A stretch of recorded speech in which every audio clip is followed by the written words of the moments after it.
KCR long live KCR long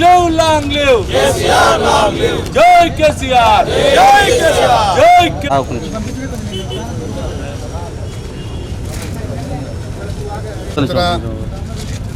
Telangana కోసం పోరాడి అనేక సంవత్సరాలు రాదనుకున్న తెలంగాణను సాధించినటువంటి పెద్దలు గౌరవనీయులు మాజీ ముఖ్యమంత్రి వర్యులు బీఆర్ఎస్ పార్టీ అధ్యక్షులు గౌరవనీయులు కల్వకుంట్ల చంద్రశేఖరరావు గారి 70వ జన్మదిన సందర్భంగా ఇవాళ కొత్తగూడెంలో పోరాటాలకి పురిటిగడ్డ ఇది.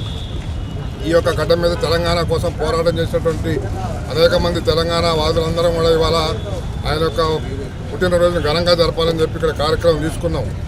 ఏదైతే ఆయన కలలుగన్న తెలంగాణ 10 ఏళ్ళు ముఖ్యమంత్రిగా అనేక సంక్షేమ కార్యక్రమాలు అభివృద్ధి కార్యక్రమాలు చేసి ఈ రాష్ట్రాన్ని ముందుకు తీసుకెళ్తున్న పరిస్థితుల్లో కాంగ్రెస్ పార్టీ అనేక అబద్ధాలు అమలు కానీ వాగ్దానాలు చేసి వాళ్ళ అధికారంలోకి వచ్చింది.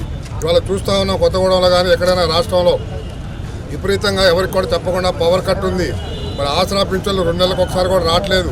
అదేవిధంగా ఏదైతే రైతులకి వేసంగి పంటకు ఇచ్చే ఆసరా ఏదైతే ఉందో రైతు బంధు అది కూడా ఇంతవరకు చాలా ఏదో 1 ఎకరం 2 ఎకరాలు తప్ప అది కూడా వేసే పరిస్థితి లేదు. ఈ విధంగా అనేక వాగ్దానాలు చేసి వాళ్ళ ఆటో డ్రైవర్లు ఉన్నారు పాపం దిక్కుతోచకుండా ఎటువంటి పరిస్థితుల్లో ఉన్నారు. ఆటో డ్రైవర్లకు బస్సు ఫ్రీ చేసేపాటికి మరి ఆటో వాళ్ళకి కూడా నెలకెత్తిస్తామని చెప్పి అది కూడా ఇవ్వకుండా ఇవాళ కాలయాపన చేస్తూ ఉన్నారు.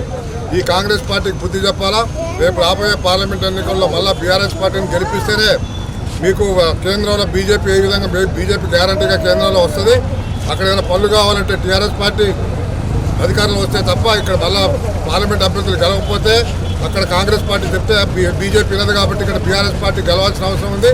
వీళ్ళు ఏదైతే వాగ్దానాలు చేశారో ఆ వాగ్దానాలు అమలు కావాలంటే మళ్ళా ప్రశ్నించే గొంతుగా కేసీఆర్ గారు కేటీఆర్ గారు వారి నాయకత్వంలో ఇవాళ బీఆర్ఎస్ పార్టీ మళ్ళా తిరిగి పునరుజ్జీవం చేసుకుని రాబోయే రోజుల్లో మళ్ళీ అధికారంలోకి వస్తుంది. ఎవరు అదనపడదు. ఎంతమంది నాయకులు కార్యకర్తలు ఎంతమంది నాయకులు వెళ్ళినా ఏం కాదు. ఈ పార్టీ ఉద్యమంలో వచ్చిన పార్టీ ప్రజల్లో బలంగా ఉంది. ఇవాళ కూడా తప్పు చేశాం కేసీఆర్ గారికి ఓటేయకుండానే ప్రజలు బాధపడుతూ ఉన్నారు. వ్యక్తుల మీద కోపం మీద తప్ప కేసీఆర్ గారి ప్రేమ తగ్గలేదు.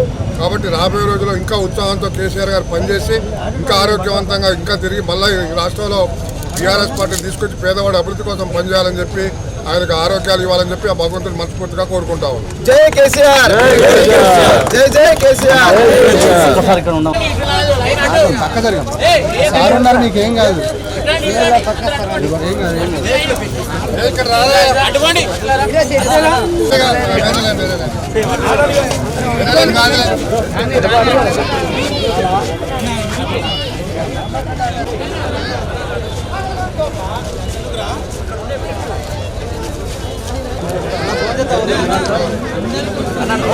ఆయన